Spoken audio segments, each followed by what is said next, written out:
at the beginning. This happens to not be that same plan. If it was, you'd see those down at the bottom. So the purpose of this is to be able to look at that plan that you bid on at the base house level and have that original construction drawing. Then see the PBR layouts and the red line plans and those types of things and see how custom this house is from the original. So that if you have any questions between the two, you have them both at your reference, at your fingertips. So you have those documents available to you. Next, you have a couple of links over here. These links really aren't being used right now, but they might in the future. So keep a lookout for progression as we go through this process. More of the system is going to be used as we go. So keep a lookout for emails that maybe pertain to these things. But if you think it'd be very useful, also let us know about that. Selections, these are the no-cost selections. Things like the color of the shutters, the color of the roof, things that we're not selling as options but we need colors on. They'll be in the selections part. But if you need those selections, they'll be on your work order too. So don't worry too much about that. Your work orders and purchase orders will show those as well. Then you have your construction comments. So your supers aren't doing this yet, but if they do someday decide to keep track of construction comments on a house-by-house basis, then you'll see the construction comments out there. Then you have house lot notes that might be used. But the real benefit of this job start is not even all those attachments, it's all the options. The options are what really separates a good home building machine from not such a good home building machine. Because if we can say that here's my starting point, and now here's all my options that went into it, now we can start picking up volume and all of us can be more efficient. So what we want to do is we want to lay these things out. Now these were entered as custom options right now, because you don't have a complete option list that's built right now and available. So we didn't go through that whole bidding process quite yet. So everything that goes into every house is considered what's called like a custom option. But eventually what we're going to have, who's the builder that you work for? With ITK. With ITK, yeah. Roush Coleman. So like when you look at this, you probably see the structurals at the top, then you probably see like appliances and electrical and plumbing. You probably see them all laid out by category on this screen, right? I don't even look at the screen. Oh really? What's your trade? Drywall. Drywall? Okay. If you look at this screen now, it can be very useful because what it'll do is it'll break it out by category. So that, let's say for example, I am interested in maybe some HVAC options, or maybe I'm interested in some trim options, or maybe I'm interested in something else that has some kind of an effect on the drywall. Maybe it's not going to be on my work order, but maybe I'm just interested in it. I can click on this screen and see all the options on the house, what customizations were going in there. So it'll give you every category, so when they start using the categories, that'll be beneficial to you. And then it'll even have the custom options as well. When you see options that begin with the number 9, that is a custom option. So that means that it wasn't just sitting in the list ready to pick from. It was something that somebody bid out on the fly. If you see an option that does not begin with the number 9, that means they have it in the list ready to use over and over and over again.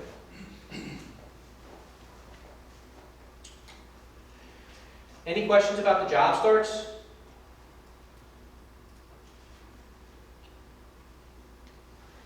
When you're on this screen, there's you can take your mouse and hold it over top of a lot of these things on these headings. And what you can do is resort the screen by those headings when you do that. And if you're looking for a specific house, an 8-digit house number, just type in a part of that house and click the funnel over here, and it'll run through and find that house for you in the list. Because eventually there's going to be a lot of houses in here. It's going to get filled up pretty quick.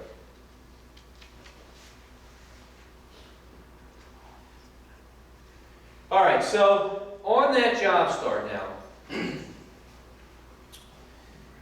I had a section right here that says change order. Change orders are tagged with a numerical sequence today. So if I'm the buyer and I'm meeting with Beacon Homes, I sit down and I pick on my structural, and I sign something and I go home. And then maybe I come back and I pick out some other options, maybe all of them. Then I probably change my mind on some things and I sit down again. Then I have my, I forgot about all this stuff, and I change my mind again. The way that's going to work in the software is every one of those meetings that's approved and puts those options into the system is going to have a change order number. So if you ever need to look at the history to go back to look at the changes, to see the difference between where you started versus change order 1, 2, 3, or 4, you can go click on the change order number and you'll see it exactly how it came out of the sales system. Right?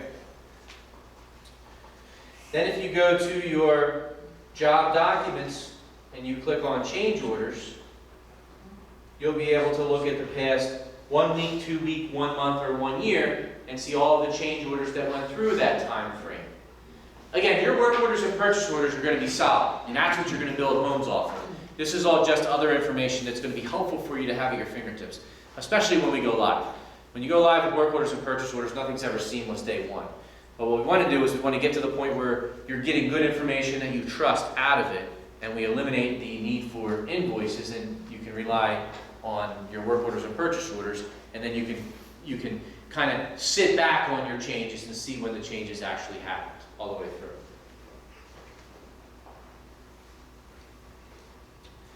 Just to review, there's where the model elevation documents were stored, where you can access your plans.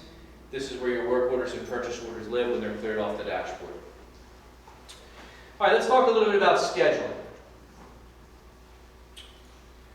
When we think about construction scheduling,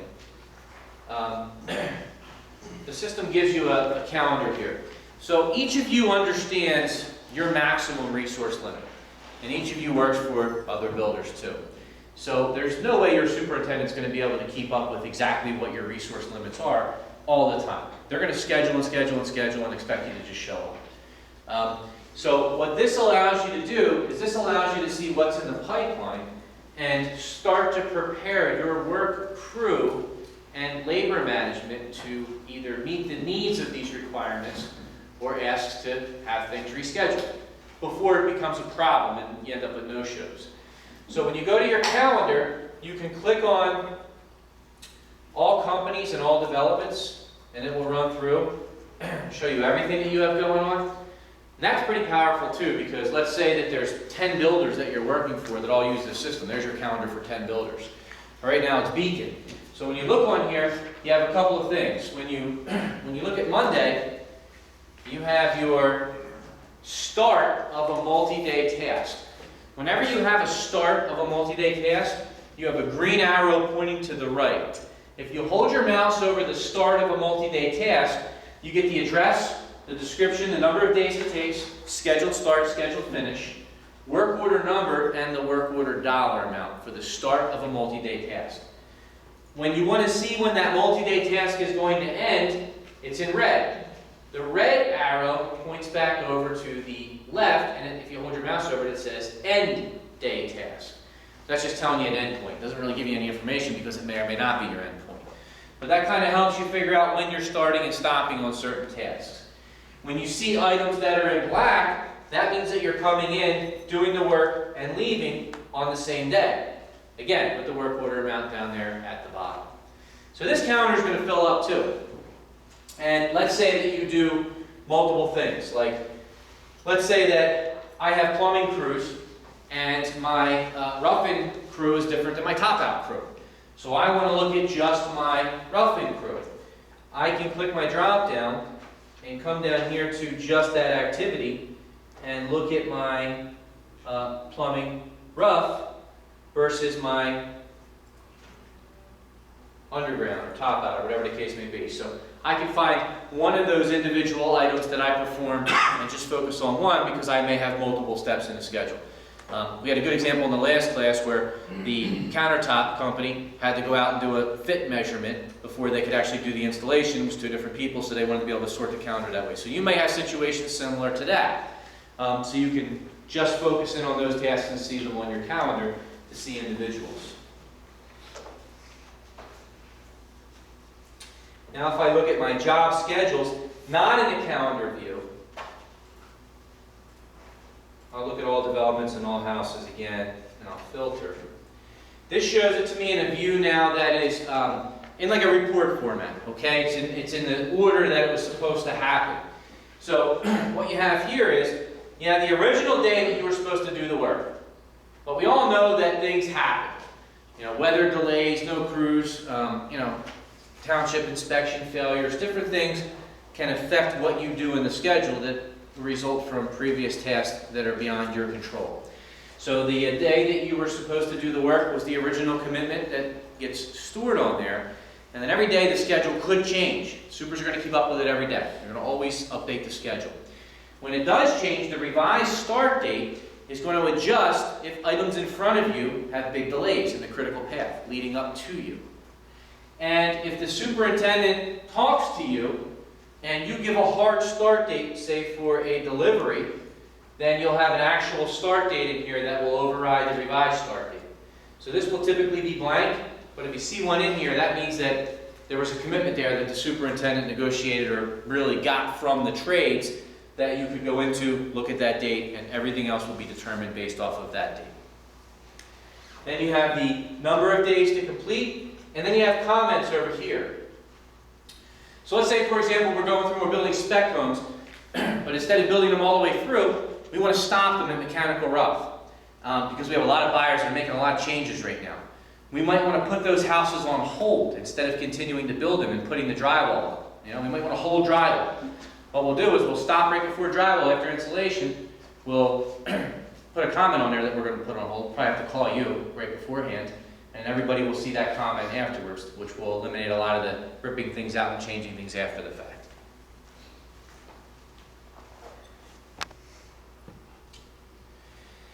Now, what you see in this column is called it's called an activity code. The activity code is just a code right now that's for reference for you. Is anybody NHQ certified in here? National Association of Home Builders came out with this program that was called the NHQ certification program. It went along with the NHQ Award for Builders program that was real popular in 2001 through 2006. So we wrote something on the software to allow NHQ certified trades to have their checklist in there. Really, it's a checklist system. So if you decide that, or if the builder decides that we need to have a checklist for your individual task, you may have a checklist in front of you that you should fill out when you're done, or the superintendent may look at your work and fill out a checklist. And if items are checked off or not checked off, if the super's doing it, it can email you. If you're doing it, it can automatically email the super. So that's not in play right now. Not even sure if it will be in play, but a lot of builders are using it as a nice communication tool with trades and superintendents to be on the same page. So you might want to think about that in the future. And there's a separate link for it here where it says NHQ activity checklist. That will give you just your checklist items if you want to get in and look at it that way. Then there's the warranty calendar. The warranty calendar looks just like your construction calendar, but it shows your warranty items.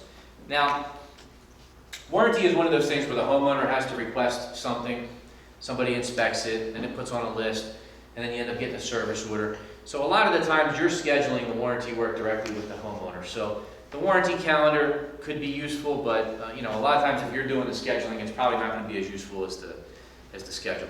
But if you get into, if the builder starts getting into doing a lot of the scheduling, or if the homeowner starts requesting dates, which they can do if you turn that on for them, then your calendar would fill up with that.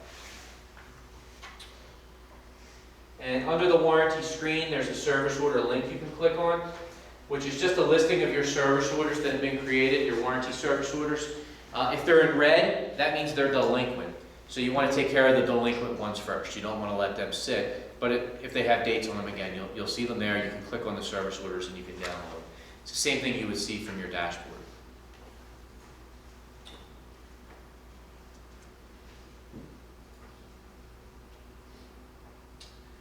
All right, I gave you guys the accelerated overview today. That was pretty much the important things that you needed to see. Does anyone have any questions?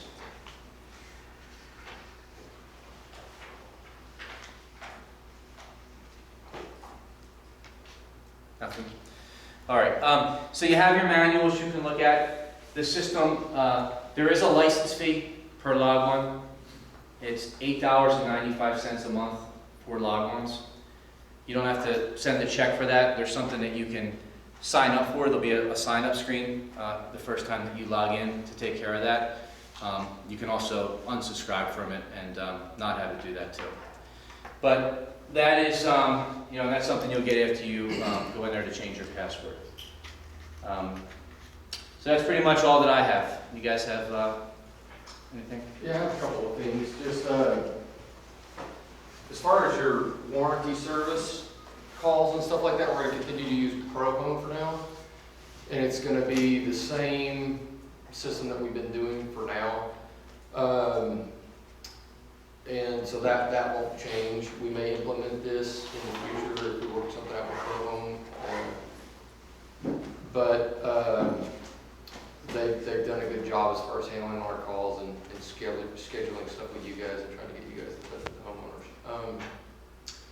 One housekeeping thing that I wanted to go over. Back in January, we sent out a letter asking you guys to basically keep your insurances up to date with certain limits of liability. And it also had an indemnification clause on it that you were supposed to review, sign, and send back. Lots of you guys have done that, and we still have some people that haven't done that. And on the general liability policy, we also ask that you list us as an additional insured, not just have us as a certificate holder. And I think on some of the ones that we're getting back, on the renewals, we're just certificate holders. And I wanted to reinforce that if you can talk to your insurance company about listing us as an additional insured, and I've given you guys a form. Well, actually, I gave it to some of the people that came in earlier.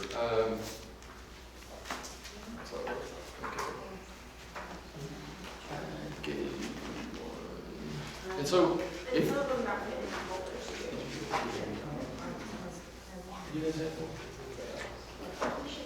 so basically, take this back. Just make sure your insurance certificates that when they come to us just meet the requirements. We've got just a couple of people that we worked with on different requirements based on just a cleaning crew and a couple of people like that. But also talk to your insurance company about the additional insured, and then if you have questions, call into the office and talk to Lisa or Piper on that, and they can help you. If you're unsure about what to ask for or whatever, they can help you, and they can actually fax you a sample copy of what we're looking for.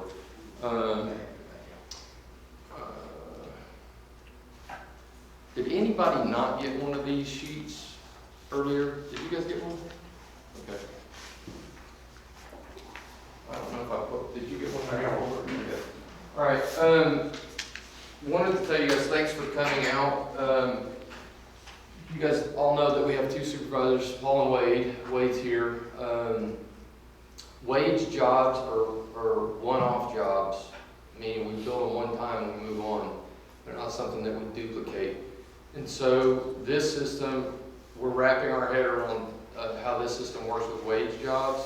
And so on Paul's jobs, we're going to be, building. I'm gonna focus on you right now, ProBuild. Just I'm gonna call you out and just say, on lumber, we may have on Paul's job, we're going to build it, the estimate, and it may take us 2 builds or 3 builds to get the exact number of sticks. Yeah, tweak it, yeah. Okay, so the PO process is actually a living document until we know what it takes to make that house built structurally. And so once we get to that point, and we don't have changes internally or change the plan from customer structurally, then it's, with that house. You pull up the Cordona, the frame package that goes out there. There's no tweaking, there's no varying BPOs. On Wade's houses, how we're doing the hot shots now and stuff like that. He'll have some BPOs. We're going to do the best takeoff we can with you guys. And we're going to try to have a third-party person look at the lumber takeoffs. But to get those variables down, that's all we can do on that. But we'll still be dealing with BPOs on those types of one-off houses. Window takeoffs should be easy for us. I mean, they're right there to the door, the trim. But that's kind of the one variable we're trying to put our head around is the actual engineering of the lumber and all of that right now. But we may be calling on you guys to sit down with us to go through those along with our third party to get that nailed down. So, does anybody have any questions? We sure are grateful that you came out and go ahead. Just going to ask, this system will be up and running in 10 days, is that correct? And Yes. Is that the final, like, something goes wrong, we can't submit? No, this is get work other ways, or? No, we're gonna go live and we're bleeding off of the invoice system. We're going to the PO work order system. That's the vision that we've embraced. That's the company that's taken us that direction, and these are the consultants that are gonna just try to guide us through this. So we have a great team surrounding us that have done this before. We have not. We know where we want to be. We know we want to grow that side of our business and make it easier for you guys and easier for us internally and more systematic. And so as we implement this, there are going to be some things that we tweak going forward. The schedule may be one of them. I've been working on the schedule for a couple of months. Just every time I put it down, I set it aside and I come back to it and I say, this needs to move here. But once that schedule goes live and you guys start working with the schedule, if somebody calls uncle, then we're gonna work with the schedule and try to make it work for the people. And so you guys are what are gonna help the process is that feedback. That help? Something on those you didn't cover, or if it was on here, are there any online tutorials so that we don't have to be on the phone or email back and forth to everybody? We got just immediate questions so we can answers to? That document is your best source. We can email you that document if you'd like. Did you plan on sending the document out by email? Yeah. Let me ask you this, if a company has, let's just say they just can't wrap their head around it and they need some one-on-one time, is that available for them? Okay, Yeah, so, we can walk you through. Yes, this training session will be uploaded on YouTube, so you'll be able to go in. I don't know what the link is going to be just yet, but it'll be Beacon Fine Homes ITK training, will be the title. And so if you want to go back and reference this training session, some of the comments that Bob's made, or some of the questions that were asked, it'll be available to you. And certainly, we office in the same building as Beacon Homes, so it makes it real convenient in this situation. If you stop in and need, 5-10 minute sit down and ask a couple questions, we're available for that as well. I'm going to say one thing briefly. In our concept phase or our sales phase, it's two ways we come to market the product. Sales girl sells something and we have a house they predetermined and our customers gone through a set of options. Some of you guys have helped in building the options, whether it be a set of light fixtures or appliances or exterior features on a home. They've been predetermined. We can go in, our sales girls can choose that product.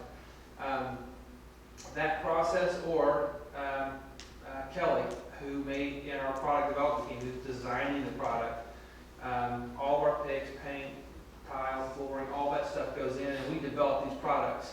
That process has been pretty strenuous building that. You guys are getting pinged on the estimate side.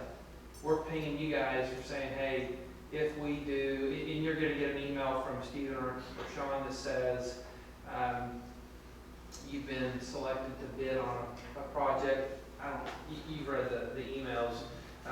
And anyway, the timeliness that we get back you guys' estimates is incredibly important to this process. It's taking us right now about 6 weeks to get a product to market. We plan on doing this in about 3 weeks at the end of the day. So we got to cut about half of our time down. And if it takes 4, 5, 6 days to get something back, that's just another clog in our system. And so I'd say for the most part, it's improved quite a bit from where we first were. So I guess a thank you is in order for that. But just know that is, we don't bring the product to market until everything is estimated, is clear, and is put on paper.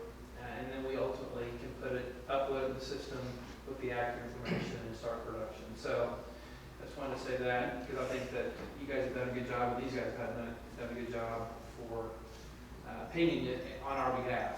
So they're the bad guys over and over and over. Well, the idea is on the houses that we're gonna build over and over again, we only have to bid it once, unless there's a price change from you. So we capture that information. If it's a material list, if you're a supplier, and you work with ABG, we're capturing that information today, that we feed the PBR. So there's some economies of scale that we wanna capitalize on as we move forward. But the idea is to house that information as much as possible, where it makes everybody in the process job that much easier.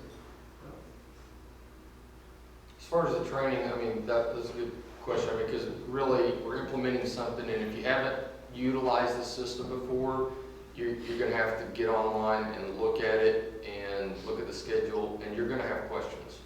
And so don't hesitate to call us if you got questions. We want you guys to embrace this as much as we are embracing it. And so customer service from our point of view to enable you to understand it, utilize it is very important. It's high on our list.